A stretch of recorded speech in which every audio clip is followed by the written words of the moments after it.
All right, look, we just got to say it. The private exclusive listing strategy is not good for the consumer. It is not. If you want to say, even with Zillow Preview, which is another nice option, you can't say we're going to test the price by keeping it private exclusive. If you want to test the price, that means it needs to be on the MLS, so thousands of other real estate agents can see it.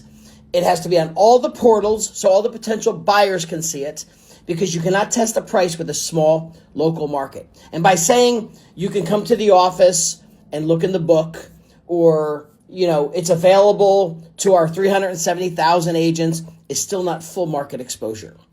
The only reason you keep something in-house and exclusive is it's a good recruiting tool. It's great for double-ending transactions, for revenue for the brokerage, and it's a good positive spin in marketing to represent the brand, the brokerage itself, whoever it may be. It's not good for the consumer.